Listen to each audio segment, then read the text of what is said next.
ಅಧ್ಯಾಯ 38. ಶ್ರೀ ವಿಷ್ಣುವಿನ ಪರಾಜಯದಲ್ಲಿ ದದೀಚ ಮುನಿಯ ಶಾಪವೇ ಕಾರಣವೆಂದು ತಿಳಿಸುವುದು. ದದೀಚ ಮತ್ತು ಶಿವನ ವಿವಾದದ ಇತಿಹಾಸ. ಸೂತ ಪುರಾಣಿಕರು ಹೇಳುತ್ತಾರೆ, ಮಹರ್ಷಿಗಳೇ, ಅಮಿತ ಬುದ್ಧಿಯುಳ್ಳ ಬ್ರಹ್ಮದೇವರು ಹೇಳಿರುವ ಈ ಕಥೆಯನ್ನು ಕೇಳಿ ದ್ವಿಜಶ್ರೇಷ್ಠ ನಾರದರು ವಿಸ್ಮಯಗೊಂಡರು. ಅವರು ಪ್ರಸನ್ನತೆಯಿಂದ ಪ್ರಶ್ನಿಸಿದರು. ನಾರದರು ಕೇಳಿದರು, ತಂದೆಯೇ, ಭಗವಾನ್ ವಿಷ್ಣು ಶಿವನನ್ನು ಬಿಟ್ಟು ಇತರ ದೇವತೆಗಳೊಂದಿಗೆ ದಕ್ಷನ ಯಜ್ಞಕ್ಕೆ ಏಕೆ ಹೋದನು? ಅದರಿಂದ ಅಲ್ಲಿ ಅವನ ತಿರಸ್ಕಾರವಾಯಿತು. ಅವನು ಪ್ರಳಯಕಾರಿ ಪರಾಕ್ರಮಿ ಭಗವಾನ್ ಶಂಕರನನ್ನು ತಿಳಿಯುತ್ತಿರಲಿಲ್ಲವೇನು? ಹಾಗಿರುವಾಗ ಅವನು ಅಜ್ಞಾನಿ ಪುರುಷರಂತೆ ರುದ್ರಗಣಗಳೊಂದಿಗೆ ಯುದ್ಧವನ್ನು ಏಕೆ ಮಾಡಿದನು? ಕರುಣಾನಿಧೆ, ನನ್ನ ಮನಸ್ಸಿನಲ್ಲಿ ಇದೊಂದು ದೊಡ್ಡ ಸಂದೇಹ ಉಂಟಾಗಿದೆ. ನೀನು ಕೃಪೆ ಮಾಡಿ ನನ್ನ ಸಂಶಯವನ್ನು ನಷ್ಟ ಮಾಡು. ಪ್ರಭೋ, ಮನಸ್ಸಿನಲ್ಲಿ ಉತ್ಸಾಹವನ್ನುಂಟು ಮಾಡುವ ಶಿವಚರಿತ್ರೆಯನ್ನು ಹೇಳಿರಿ. ಬ್ರಹ್ಮದೇವರು ಹೇಳುತ್ತಾರೆ, ನಾರದನೇ, ಹಿಂದಿನ ಕಾಲದಲ್ಲಿ ಶಿವರಾಜನಿಗೆ ಸಹಾಯ ಮಾಡುವ ಶ್ರೀಹರಿಗೆ ದದೀಚ ಮುನಿಯು ಶಾಪವನ್ನು ಕೊಟ್ಟಿದ್ದನು. ಅದರಿಂದ ಶ್ರೀಹರಿಯು ಆ ಸಮಯದಲ್ಲಿ ಆ ಮಾತನ್ನು ಮರೆತು ಇತರ ದೇವತೆಗಳೊಂದಿಗೆ ದಕ್ಷನ ಯಜ್ಞಕ್ಕೆ ಹೋಗಿದ್ದನು. ದದೀಚನು ಏಕೆ ಶಾಪವನ್ನು ಕೊಟ್ಟನು ಎಂಬುದನ್ನು ಕೇಳು. ಪ್ರಾಚೀನ ಕಾಲದಲ್ಲಿ ಕ್ಷುವನೆಂಬ ಪ್ರಸಿದ್ಧ ಓರ್ವ ಮಹಾ ತೇಜಸ್ವಿ ರಾಜನಾಗಿ ಹೋಗಿದ್ದನು. ಅವನು ಮಹಾಪ್ರಭಾವಶಾಲಿ ಮುನೀಶ್ವರ ದದೀಚನ ಮಿತ್ರನಾಗಿದ್ದನು. ದೀರ್ಘಕಾಲದ ತಪಸ್ಸಿನಿಂದಾಗುವ ಕ್ಷುವ ಮತ್ತು ದದೀಚರಲ್ಲಿ ವಿವಾದ ಪ್ರಾರಂಭವಾಯಿತು. ಅದು 3 ಲೋಕಗಳಲ್ಲಿಯೂ ಮಹಾ ಅನರ್ಥಕಾರಿ ಎಂದು ವಿಖ್ಯಾತವಾಯಿತು. ಆ ವಿವಾದದಲ್ಲಿ ವೇದದ ವಿದ್ವಾಂಸರಾದ ಶಿವಭಕ್ತ ದದೀಚರು ಶೂದ್ರ, ವೈಶ್ಯ ಮತ್ತು ಕ್ಷತ್ರಿಯ ಈ 3 ವರ್ಣಗಳಲ್ಲಿಯೂ ಬ್ರಾಹ್ಮಣನೇ ಶ್ರೇಷ್ಠನಾಗಿರುವನು, ಇದರಲ್ಲಿ ಸಂಶಯವೇ ಇಲ್ಲವೆಂದು ಹೇಳುತ್ತಿದ್ದರು. ಮಹಾಮುನಿ ದದೀಚನ ಈ ಮಾತನ್ನು ಕೇಳಿ ಧನ ವೈಭವದ ಮದದಿಂದ ಮೋಹಿತನಾದ ಕ್ಷುವರಾಜನು ಅದನ್ನು ಖಂಡಿಸುತ್ತಾ ಇಂತೆಂದನು. ಕ್ಷುವನು ಹೇಳಿದನು, ರಾಜನು ಇಂದ್ರಾದಿ 8 ಲೋಕಪಾಲಕರ ಸ್ವರೂಪವನ್ನು ಧರಿಸುವನು. ಅವನು ಸಮಸ್ತ ವರ್ಣಗಳ ಆಶ್ರಮಗಳ ಪಾಲಕನೂ ಪ್ರಭುವೂ ಆಗಿರುವನು. ಅದಕ್ಕಾಗಿ ರಾಜನೇ ಎಲ್ಲರಿಂದ ಶ್ರೇಷ್ಠನಾಗಿದ್ದಾನೆ. ರಾಜನ ಶ್ರೇಷ್ಠತೆಯನ್ನು ಪ್ರತಿಪಾದಿಸುವ ಶ್ರುತಿಯು ರಾಜನು ಸರ್ವದೇವಮಯವನಾಗಿದ್ದಾನೆ ಎಂದು ಹೇಳುತ್ತದೆ. ಮುನಿಯೇ, ಈ ಶ್ರುತಿಯ ಮಾತಿಗನುಸಾರವಾಗಿ ಎಲ್ಲರಿಂದ ದೊಡ್ಡ ದೇವತೆ ನಾನೇ ಆಗಿದ್ದೇನೆ. ಈ ವಿವೇಚನೆಯಿಂದ ಬ್ರಾಹ್ಮಣನಿಗಿಂತ ರಾಜನೇ ಶ್ರೇಷ್ಠವೆಂದು ಸಿದ್ಧವಾಗುತ್ತದೆ. ಚ್ಯವನ ನಂದನನೇ, ನೀವು ಇದರ ಕುರಿತು ವಿಚಾರ ಮಾಡಿ ನನ್ನನ್ನು ಅನಾದರಿಸಬೇಡ, ಏಕೆಂದರೆ ನಾನು ಸರ್ವಥಾ ನಿಮಗೆ ಪೂಜನೀಯನಾಗಿರುವೆನು.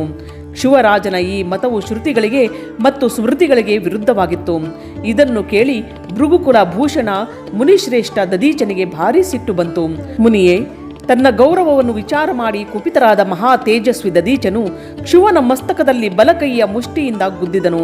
ಅವರ ಏಟನ್ನು ತಿಂದು ಬ್ರಹ್ಮಾಂಡದ ಅಧಿಪತಿ ಕುತ್ಸಿತ ಬುದ್ಧಿಯ ಕ್ಷುವನು ಅತ್ಯಂತ ಕುಪಿತನಾಗಿ ಗರ್ಜಿಸುತ್ತಾ ವಜ್ರದಿಂದ ದದೀಚನನ್ನು ಕತ್ತರಿಸಿ ಹಾಕಿದನು. ಆ ವಜ್ರಾಘಾತದಿಂದ ಭೃಗುವಂಶಿ ದದೀಚನು ನೆಲಕ್ಕುರುಳಿದನು. ಭಾರ್ಗವ ವಂಶಧರ ದದೀಚನು ಬೀಳುವಾಗ ಶುಕ್ರಾಚಾರ್ಯರನ್ನು ಸ್ಮರಿಸಿದನು. ಯೋಗಿ ಶುಕ್ರಾಚಾರ್ಯರು ಬಂದು ಕ್ಷುವನು ಕತ್ತರಿಸಿ ಹಾಕಿದ ದದೀಚನ ಶರೀರವನ್ನು ಕೂಡಲೇ ಜೋಡಿಸಿದನು. ದದೀಚನ ಅಂಗಗಳನ್ನು ಹಿಂದಿನಂತೆ ಜೋಡಿಸಿ ಶಿವಭಕ್ತ ಶಿರೋಮಣಿ ಹಾಗೂ ಮೃತ್ಯುಂಜಯ ಮಂತ್ರದ ಪ್ರವರ್ತಕ ಶುಕ್ರಾಚಾರ್ಯರು ಅವನಲ್ಲಿ ಇಂತೆಂದರು. ಶುಕ್ರಾಚಾರ್ಯರು ಹೇಳಿದರು, ಅಯ್ಯ ದದೀಚನೆ, ನಾನು ಸರ್ವೇಶ್ವರ ಭಗವಾನ್ ಶಿವನನ್ನು ಪೂಜಿಸಿ ನಿನಗೆ ಶ್ರುತಿ ಪ್ರತಿಪಾದಿತ ಮಹಾಮೃತ್ಯುಂಜಯ ಎಂಬ ಶ್ರೇಷ್ಠ ಮಂತ್ರವನ್ನು ಉಪದೇಶಿಸುವನು. ತ್ರಯಂಬಕಂ ಯಜಾಮಹೆ, ನಾವು ಭಗವಾನ್ ತ್ರ್ಯಂಬಕನನ್ನು ಯಜನ ಅಂದರೆ ಆರಾಧನೆ ಮಾಡುತ್ತೇವೆ. ತ್ರ್ಯಂಬಕದ ಅರ್ಥ 3 ಲೋಕಗಳ ತಂದೆಯಾದ ಪ್ರಭಾವಶಾಲಿ ಶಿವನು ಎಂದಾಗುತ್ತದೆ. ಅವನು ಭಗವಾನ್ ಸೂರ್ಯ, ಸೋಮ ಮತ್ತು ಅಗ್ನಿ 3 ಮಂಡಲಗಳ ಪಿತೃನಾಗಿದ್ದಾನೆ. ಸತ್ವ, ರಜ, ತಮ 3 ಗುಣಗಳ ಮಹೇಶ್ವರನಾಗಿದ್ದಾನೆ. ಆತ್ಮತತ್ವ, ವಿದ್ಯಾತತ್ವ, ಶಿವತತ್ವ ಈ 3 ತತ್ವಗಳ ಅಹವಯನೀಯ ಗಾರ್ಹ್ಯಪತ್ಯ, ದಕ್ಷಿಣಾಗ್ನಿ ಈ 3 ಅಗ್ನಿಗಳ ಸರ್ವತ್ರ ದೊರೆಯುವ ಪೃಥ್ವಿ, ಜಲ, ತೇಜ ಈ 3 ಮೂರ್ತ ಭೂತಗಳ ಅಥವಾ ಸಾತ್ವಿಕಾದಿ ಭೇದದಿಂದ ತ್ರಿವಿಧ ಭೂತಗಳ, ತ್ರಿದಿವ ಅಂದರೆ ಸ್ವರ್ಗದ, ತ್ರಿಭುಜದ ತ್ರಿಧಾಭೂತ ಎಲ್ಲದರ ಬ್ರಹ್ಮ, ವಿಷ್ಣು, ಶಿವ 3 ದೇವತೆಗಳಿಗೂ ಮಹಾನ್ ಈಶ್ವರ ಮಹಾದೇವನಾಗಿದ್ದಾನೆ. ಇಲ್ಲಿಯ ತನಕ ಮಂತ್ರದ ಪ್ರಥಮ ಚರಣದ ವ್ಯಾಖ್ಯೆಯಾಯಿತು. ಮಂತ್ರದ ದ್ವಿತೀಯ ಚರಣ ಸುಗಂಧಿಂ ಪುಷ್ಟಿವರ್ಧನಂ ಎಂದಾಗಿದೆ. ಹೂವುಗಳಲ್ಲಿ ಉತ್ತಮ ಸುಗಂಧವಿರುವಂತೆಯೇ ಆ ಭಗವಾನ್ ಶಿವನು ಸಮಸ್ತ ಭೂತಗಳಲ್ಲಿ, 3 ಗುಣಗಳಲ್ಲಿ, ಸಮಸ್ತ ಕಾರ್ಯಗಳಲ್ಲಿ ಇಂದ್ರಿಯಗಳಲ್ಲಿ, ಇತರ ದೇವತೆಗಳಲ್ಲಿ ಮತ್ತು ಗಣಗಳಲ್ಲಿ ಅವನು ಪ್ರಕಾಶಕ ಸಾರಭೂತ ಆತ್ಮನ ರೂಪದಿಂದ ವ್ಯಾಪ್ತನಾಗಿರುವನು. ಆದ್ದರಿಂದ ಸುಗಂಧಯುಕ್ತ ಹಾಗೂ ಸಂಪೂರ್ಣ ದೇವತೆಗಳ ಈಶ್ವರನಾಗಿದ್ದಾನೆ. ಇಲ್ಲಿಯವರೆಗೆ ಸುಗಂಧಿಂ ಪದದ ವ್ಯಾಖ್ಯೆಯಾಯಿತು. ಈಗ ಪುಷ್ಟಿವರ್ಧನಂ ಇದರ ವ್ಯಾಖ್ಯೆ ಮಾಡಲಾಗುವುದು. ಉತ್ತಮ ವ್ರತಗಳನ್ನು ಪಾಲಿಸುವ ದ್ವಿಜಶ್ರೇಷ್ಠನೇ, ಆ ಅಂತರ್ಯಾಮಿ ಶಿವನಿಂದ ಪ್ರಕೃತಿಯ ಪೋಷಣವಾಗುತ್ತದೆ. ಮಹಾತತ್ವದಿಂದ ಹಿಡಿದು ವಿಶೇಷದವರೆಗೆ ಸಂಪೂರ್ಣ ವಿಕಲ್ಪಗಳ ಪುಷ್ಟಿಯಾಗುತ್ತದೆ. ಹಾಗೂ ಬ್ರಹ್ಮನ, ವಿಷ್ಣುವಿನ, ಮುನಿಗಳ ಮತ್ತು ಇಂದ್ರಿಯಗಳ ಸಹಿತ ದೇವತೆಗಳ ಪೋಷಣವೂ ಆಗುತ್ತದೆ. ಅದಕ್ಕಾಗಿ ಅವನೇ ಪುಷ್ಟಿವರ್ಧನನಾಗಿದ್ದಾನೆ. ಈಗ ಮಂತ್ರದ 3ನೆಯ ಮತ್ತು 4ನೆಯ ಚರಣಗಳ ವ್ಯಾಖ್ಯೆ ಮಾಡುತ್ತಾರೆ. ಆ 2 ಚರಣಗಳ ಸ್ವರೂಪ ಇಂತಿದೆ. ಊರ್ವಾರು ಕಮಿವ ಬಂಧನಾನ್ ಮೃತ್ಯೋರ್ಮುಕ್ಷೀಯ ಮಾಮೃತಾತ್. ಅರ್ಥಾತ್, ಪ್ರಭೋ, ಗರ್ಭುಜವು ಹಣ್ಣಾದಾಗ ಬಳ್ಳಿಯ ಬಂಧನದಿಂದ ಕಳಚುವಂತೆಯೇ ನಾನು ಮೃತ್ಯರೂಪಿ ಬಂಧನದಿಂದ ಮುಕ್ತನಾಗಲಿ, ಅಮೃತ ಪದದಿಂದ ಬೇರೆಯಾಗದಿರಲಿ. ಆ ರುದ್ರದೇವನು ಅಮೃತ ಸ್ವರೂಪನಾಗಿರುವನು. ಪುಣ್ಯ ಕರ್ಮಗಳಿಂದ, ತಪಸ್ಸಿನಿಂದ, ಸ್ವಾಧ್ಯಾಯದಿಂದ, ಯೋಗದಿಂದ ಅಥವಾ ಧ್ಯಾನದಿಂದ ಅವನನ್ನು ಆರಾಧಿಸುವವನಿಗೆ ನೂತನ ಜೀವನ ಪ್ರಾಪ್ತವಾಗುತ್ತದೆ. ಈ ಸತ್ಯದ ಪ್ರಭಾವದಿಂದ ಭಗವಾನ್ ಶಿವನು ಸ್ವತಃ ತನ್ನ ಭಕ್ತರನ್ನು ಮೃತ್ಯುವಿನ ಸೂಕ್ಷ್ಮ ಬಂಧನದಿಂದ ಮುಕ್ತಗೊಳಿಸುವನು. ಏಕೆಂದರೆ ಊರ್ವಾರುಕ ಅರ್ಥಾತ್ ಕರ್ಬುಜದ ಬಳ್ಳಿಯು ತನ್ನ ಫಲವನ್ನು ಬಂಧಿಸಿಡುತ್ತದೆ ಹಾಗೂ ಹಣ್ಣಾದಾಗ ತಾನೇ ಅದನ್ನು ಬಂಧ ಮುಕ್ತಗೊಳಿಸುತ್ತದೆ. ಹಾಗೆಯೇ ಭಗವಂತನೇ ಬಂಧನ ಮತ್ತು ಮೋಕ್ಷವನ್ನು ಕೊಡುವನು. ಇದು ಮೃತ ಸಂಜೀವನಿ ಮಂತ್ರವಾಗಿದ್ದು ನನ್ನ ಮತದಂತೆ ಸರ್ವೋತ್ತಮವಾಗಿದೆ. ನೀನು ಪ್ರೇಮಪೂರ್ವಕ ನಿಯಮದಿಂದ ಭಗವಾನ್ ಶಿವನನ್ನು ಸ್ಮರಿಸುತ್ತಾ ಈ ಮಂತ್ರವನ್ನು ಜಪಿಸು. ಜಪ ಮತ್ತು ಹವನದ ಬಳಿಕ ಇದರಿಂದಲೇ ಅಭಿಮಂತ್ರಿಸಿದ ಜಲವನ್ನು ಹಗಲು ಮತ್ತು ರಾತ್ರಿಯಲ್ಲಿ ಕುಡಿ. ಹಾಗೂ ಶಿವನ ವಿಗ್ರಹದ ಸಮೀಪದಲ್ಲಿ ಕುಳಿತು ಅವನನ್ನೇ ಧ್ಯಾನ ಮಾಡುತ್ತಾ ಇರು. ಇದರಿಂದ ಎಲ್ಲಿಯೂ ಮೃತ್ಯುವಿನ ಭಯವಿರುವುದಿಲ್ಲ. ನ್ಯಾಸಾದಿ ಎಲ್ಲ ಕಾರ್ಯವನ್ನು ಮಾಡಿ ವಿಧಿವತ್ತಾಗಿ ಭಗವಾನ್ ಶಿವನನ್ನು ಪೂಜಿಸು. ಇದೆಲ್ಲವನ್ನು ಮಾಡಿದ ಮೇಲೆ ಶಾಂತ ಭಾವದಿಂದ ಕುಳಿತು ಭಕ್ತವತ್ಸಲ ಶಂಕರನ ಧ್ಯಾನ ಮಾಡಬೇಕು.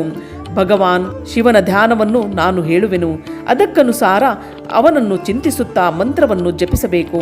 ಹೀಗೆ ನಿರಂತರ ಜಪ ಮಾಡುವುದರಿಂದ ಬುದ್ಧಿವಂತನಾದ ಪುರುಷನು ಭಗವಾನ್ ಶಿವನ ಪ್ರಭಾವದಿಂದ ಆ ಮಂತ್ರವನ್ನು ಸಿದ್ಧಿ ಮಾಡಿಕೊಳ್ಳುವನು. ಮೃತ್ಯುಂಜಯನ ಧ್ಯಾನ. ಅಸ್ಥಾಂಬೋಜ ಯುಗಸ್ಥ ಕುಂಭ ಯುಗಲಾದು ಧೃತ್ಯ ತೋಯಂ ಶಿರಃ ಸಿಂಚಂತಂ ಕರ್ಯೋರ್ಯು ಗೇನ ದದತಂ ಸ್ವಾಂಕೆ ಸಕುಂಭೌಕರೌ ಅಕ್ಷಸ್ರಂಗ್ನ ಮೃಗಹಸ್ತಮಂ ಪೂಜಗತಂ ಮೂರ್ಧಸ್ಥ ಚಂದ್ರಸ್ರವತ್ ಪೀಯೂಷಾರ್ದ್ರ ತನುಂ ಭಜೆ ಸಗಿರಿಜಂ ತ್ರಕ್ಷಂ ಚ ಮೃತ್ಯುಂಜಯಂ. ಅವನು ತನ್ನ 2 ಕರಕಮಲಗಳಲ್ಲಿ ಧರಿಸಿದ 2 ಕಲಶಗಳ ಜಲದಿಂದ ಮೇಲಿನ 2 ಕೈಗಳ ಮೂಲಕ ತನ್ನ ಮಸ್ತಕವನ್ನು ಪ್ರೋಕ್ಷಿಸಿಕೊಳ್ಳುವನು. ಬೇರೆ 2 ಕೈಗಳಲ್ಲಿ 2 ಕಲಶಗಳನ್ನು ಧರಿಸಿಕೊಂಡು ಅವನು ತನ್ನ ತೊಡೆಯಲ್ಲಿ ಇರಿಸಿಕೊಂಡಿರುವನು. ಹಾಗೂ ಉಳಿದ 2 ಕೈಗಳಲ್ಲಿ ರುದ್ರಾಕ್ಷ ಮತ್ತು ಮೃಗ ಮುದ್ರೆಗಳನ್ನು ಧರಿಸಿರುವನು. ಕಮಲದ ಆಸನದಲ್ಲಿ ಕುಳಿತಿರುವನು. ಶಿರದಲ್ಲಿ ಸ್ಥಿತನಾದ ಚಂದ್ರನಿಂದ ನಿರಂತರ ಒಸರುವ ಅಮೃತದಿಂದ ಅವನ ಇಡೀ ಶರೀರವು ನೆನೆದಿದೆ. 3 ನೇತ್ರಗಳನ್ನು ಧರಿಸಿದ ಗಿರಿರಾಜನಂದಿನಿ ಉಮೆಯ ಜೊತೆಗೆ ವಿರಾಜಿಸುತ್ತಿರುವ ಭಗವಾನ್ ಮೃತ್ಯುಂಜಯನನ್ನು ನಾನು ಭಜನೆ ಮಾಡುತ್ತೇನೆ. ಬ್ರಹ್ಮದೇವರು ಹೇಳುತ್ತಾರೆ, ಅಯ್ಯ, ಮುನಿಶ್ರೇಷ್ಠ ದದೀಚನಿಗೆ ಹೀಗೆ ಉಪದೇಶವನ್ನು ಕೊಟ್ಟು ಶುಕ್ರಾಚಾರ್ಯರು ಭಗವಾನ್ ಶಂಕರನನ್ನು ಸ್ಮರಿಸುತ್ತಾ ತನ್ನ ಸ್ಥಾನಕ್ಕೆ ಹೊರಟು ಹೋದರು. ಅವರ ಆ ಮಾತನ್ನು ಕೇಳಿ ದದೀಚರು ತುಂಬ ಪ್ರೇಮದಿಂದ ಶಿವನನ್ನು ಸ್ಮರಿಸುತ್ತಾ ತಪಸ್ಸಿಗಾಗಿ ವನಕ್ಕೆ ಹೋದರು. ಅಲ್ಲಿಗೆ ಹೋಗಿ ಅವರು ವಿಧಿಪೂರ್ವಕ ಮಹಾಮೃತ್ಯುಂಜಯ ಮಂತ್ರದ ಜಪ ಮತ್ತು ಪ್ರೇಮಪೂರ್ವಕ ಭಗವಾನ್ ಶಿವನನ್ನು ಚಿಂತಿಸುತ್ತಾ ತಪಸ್ಸನ್ನು ಪ್ರಾರಂಭಿಸಿದರು. ದೀರ್ಘಕಾಲದವರೆಗೆ ಆ ಮಂತ್ರದ ಜಪ ಮತ್ತು ತಪಸ್ಸಿನ ಮೂಲಕ ಭಗವಾನ್ ಶಂಕರನ ಆರಾಧನೆಯನ್ನು ಮಾಡಿ ದದೀಚರು ಮಹಾಮೃತ್ಯುಂಜಯ ಶಿವನನ್ನು ಸಂತುಷ್ಟಗೊಳಿಸಿದರು. ಮಹಾಮುನಿಯೇ, ಆ ಜಪದಿಂದ ಪ್ರಸನ್ನ ಚಿತ್ತನಾದ ಭಕ್ತವತ್ಸಲ ಭಗವಾನ್ ಶಿವನು ದದೀಚನಿಗೆ ಪ್ರೇಮವಶನಾಗಿ ಅವನ ಮುಂದೆ ಪ್ರಕಟನಾದನು. ತನ್ನ ಪ್ರಭು ಶಂಭುವನ್ನು ಸಾಕ್ಷಾತ್ ದರ್ಶನ ಮಾಡಿ ಮುನೀಶ್ವರ ದದೀಚರಿಗೆ ಬಹಳ ಸಂತೋಷವಾಯಿತು. ಅವರು ವಿಧಿಪೂರ್ವಕ ಪ್ರಣಾಮ ಮಾಡಿ 2 ಕೈಗಳನ್ನು ಜೋಡಿಸಿ ಭಕ್ತಿ ಭಾವದಿಂದ ಶಂಕರನನ್ನು ಸ್ತುತಿ ಮಾಡಿದರು. ಅಯ್ಯ ಮುನಿಯೇ, ಅನಂತರ ಮುನಿಯ ಪ್ರೇಮದಿಂದ ಪ್ರಸನ್ನನಾದ ಶಿವನು ಚವನಕುಮಾರ ದದೀಚನಿಗೆ ನೀನು ವರವನ್ನು ಕೇಳು ಎಂದು ಹೇಳಿದನು. ಭಗವಾನ್ ಶಿವನ ಈ ಮಾತನ್ನು ಕೇಳಿ ಭಕ್ತ ಶಿರೋಮಣಿ ದದೀಚರು 2 ಕೈಗಳನ್ನು ಜೋಡಿಸಿಕೊಂಡು ನತಮಸ್ತಕನಾಗಿ ಭಕ್ತವತ್ಸಲ ಶಂಕರನಲ್ಲಿ ಇಂತೆಂದರು, ದಧೀಚನು ಹೇಳಿದನು, ದೇವದೇವ ಮಹಾದೇವನೇ, ನನಗೆ 3 ವರಗಳನ್ನು ಕೊಡು. ನನ್ನ ಎಲುಬುಗಳು ವಜ್ರದಂತಾಗಲಿ, ಯಾರೂ ನನ್ನನ್ನು ವಧಿಸದೇ ಇರಲಿ. ನಾನು ಸರ್ವತ್ರ ಅಧೀನನಾಗಿ ಇರುವೆನು, ಎಂದೂ ನನ್ನಲ್ಲಿ ದೀನತೆ ಬರದಿರಲಿ. ದಧೀಚಿಯ ಈ ವಚನವನ್ನು ಕೇಳಿ ಪ್ರಸನ್ನನಾದ ಪರಮೇಶ್ವರ ಶಿವನು ತಥಾಸ್ತು ಎಂದು ಹೇಳಿ ಅವನಿಗೆ ಆ 3 ವರಗಳನ್ನು ಕೊಟ್ಟನು. ಶಿವನಿಂದ 3 ವರಗಳನ್ನು ಪಡೆದು ದೇವ ಮಾರ್ಗದಲ್ಲಿ ನೆಲೆಸಿದ ಮಹಾಮುನಿ ದಧೀಚರು ಆನಂದ ಮಗ್ನನಾಗಿ ಶೀಘ್ರವಾಗಿ ಕ್ಷುವರಾಜನ ಬಳಿಗೆ ಬಂದರು. ಮಹಾದೇವನಿಂದ ಅವಧ್ಯತೆ, ವಜ್ರಮಯ ಅಸ್ಥಿ ಮತ್ತು ಅಧೀನತೆಗಳನ್ನು ಪಡೆದು ದಧೀಚರು ರಾಜೇಂದ್ರ ಕ್ಷುವನ ತಲೆಯ ಮೇಲೆ ಕಾಲಿನಿಂದ ವಧೆಯನ್ನು ಕೊಟ್ಟನು. ಮತ್ತೆ ಕ್ಷುವರಾಜ ಕ್ರೋಧದಿಂದ ದಧೀಚನ ಮೇಲೆ ವಜ್ರದಿಂದ ಪ್ರಹರಿಸಿದನು. ಅವರು ಭಗವಾನ್ ವಿಷ್ಣುವಿನ ಗೌರವಕ್ಕಿಂತಲೂ ಹೆಚ್ಚು ಗರ್ವದಿಂದ ತುಂಬಿದ್ದರು.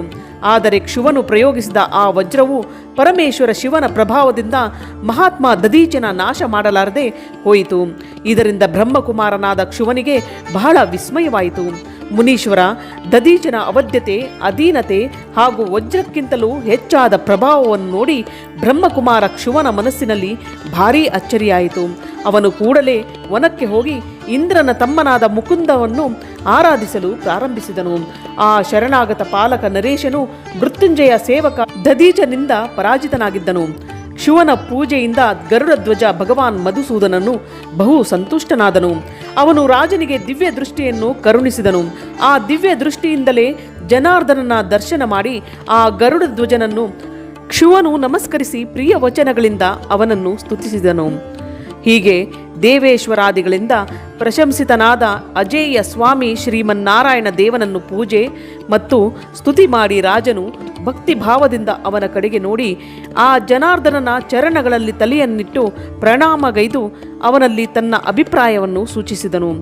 ರಾಜನು ಹೇಳುತ್ತಾನೆ, ಭಗವಂತನೇ, ಧರ್ಮವನ್ನು ತಿಳಿದ ದಧೀಚನೆಂಬ ಒಬ್ಬ ಪ್ರಸಿದ್ಧ ಬ್ರಾಹ್ಮಣನಿರುವನು. ಅವನ ಹೃದಯದಲ್ಲಿ ವಿನಯದ ಭಾವವಿದೆ. ಅವನು ಮೊದಲು ನನ್ನ ಮಿತ್ರನಾಗಿದ್ದನು. ಈಗ ರೋಗ ಶೋಕದಿಂದ ರಹಿತ ಮೃತ್ಯುಂಜಯ ಮಹಾದೇವನ ಆರಾಧನೆ ಮಾಡಿ ಅವನು ಆ ಕಲ್ಯಾಣಕಾರಿ ಶಿವನ ಪ್ರಭಾವದಿಂದ ಸಮಸ್ತ ಅಸ್ತ್ರ ಶಸ್ತ್ರಗಳಿಂದ ಎಂದೆಂದಿಗೂ ಅವಧ್ಯನಾಗಿರುವನು. ಒಂದು ದಿನ ಆ ಮಹಾತಪಸ್ವಿ ದಧೀಚನು ತುಂಬಿದ ಸಭೆಗೆ ಬಂದು ತನ್ನ ಎಡಗಾಲಿನಿಂದ ನನ್ನ ತಲೆಯ ಮೇಲೆ ವೇಗವಾಗಿ ಅವಹೇಳನ ಪೂರ್ವಕ ಒದ್ದು ಗರ್ವದಿಂದ ನಾನು ಯಾರಿಗೂ ಹೆದರುವುದಿಲ್ಲ ಎಂದು ಹೇಳಿದನು. ಹರಿಯೇ, ಅವನು ಮೃತ್ಯುಂಜಯನಿಂದ ಉತ್ತಮ ವರವನ್ನು ಪಡೆದು ಅನುಪಮ ಗರ್ವದಿಂದ ಮೆರೆಯುತ್ತಿರುವನು. ಬ್ರಹ್ಮದೇವರು ಹೇಳುತ್ತಾರೆ, ನಾರದನೇ, ಮಹಾತ್ಮ ದಧೀಚರ ಅವಧ್ಯತೆಯ ಸಮಾಚಾರ ತಿಳಿದು ಶ್ರೀಹರಿಯು ಮಹಾದೇವನ ಅತುಲಿತ ಪ್ರಭಾವವನ್ನು ಸ್ಮರಿಸಿದನು. ಮತ್ತೆ ಬ್ರಹ್ಮಪುತ್ರ ಕ್ಷುವರಾಜನಲ್ಲಿ ಹೀಗೆ ಹೇಳಿದನು, ರಾಜೇಂದ್ರನೇ, ಬ್ರಾಹ್ಮಣರಿಗೆ ಎಲ್ಲಿಯೂ ಸ್ವಲ್ಪವೂ ಭಯವಿಲ್ಲ. ಭೂಪತಿಯೇ, ವಿಶೇಷವಾಗಿ ರುದ್ರ ಭಕ್ತರಿಗಾದರೋ ಭಯವೆಂಬ ಯಾವ ವಸ್ತುವೂ ಇಲ್ಲ. ನಾನು ನಿನ್ನ ಕಡೆಯಿಂದ ಏನಾದರೂ ಮಾಡಿದರೆ ಬ್ರಾಹ್ಮಣ ದಧೀಚನಿಗೆ ದುಃಖವಾದೀತು, ಹಾಗೂ ಅದು ನನ್ನಂತಹ ದೇವತೆಗಾಗಿಯೂ ಶಾಪದ ಕಾರಣವಾದೀತು. ರಾಜೇಂದ್ರನೇ, ದಧೀಚನ ಶಾಪದಿಂದ ದಕ್ಷಿಣ ಯಜ್ಞದಲ್ಲಿ ಸುರೇಶ್ವರ ಶಿವನಿಂದ ನನ್ನ ಪರಾಜಯವಾದೀತು ಮತ್ತು ಪುನಃ ನನ್ನ ಉತ್ಥಾನವೂ ಆದೀತು. ಮಹಾರಾಜನೇ, ಅದಕ್ಕಾಗಿ ನಾನು ನಿನ್ನೊಂದಿಗೆ ಇದ್ದು ಏನನ್ನು ಮಾಡಲು ಬಯಸುವುದಿಲ್ಲ. ನಾನೊಬ್ಬನೇ ನಿನಗಾಗಿ ದಧೀಚನನ್ನು ಗೆಲ್ಲಲು ಪ್ರಯತ್ನಿಸುವೆನು. ಭಗವಾನ್ ವಿಷ್ಣುವಿನ ಮಾತನ್ನು ಕೇಳಿ ಕ್ಷುವನು ಹೇಳಿದನು, ಬಹಳ ಒಳ್ಳೆಯದು, ಹಾಗೇ ಆಗಲಿ. ಹೀಗೆ ಹೇಳಿ ಅವನು ಆ ಕಾರ್ಯಕ್ಕಾಗಿ ಮನಸ್ಸಿನಲ್ಲಿ ಉತ್ಸುಕನಾಗಿ ಪ್ರಸನ್ನತೆಯಿಂದ ಅಲ್ಲೇ ನೆಲೆಸಿದನು. ಇಲ್ಲಿಗೆ ಅಧ್ಯಾಯ 38 ಸಂಪೂರ್ಣವಾಯಿತು.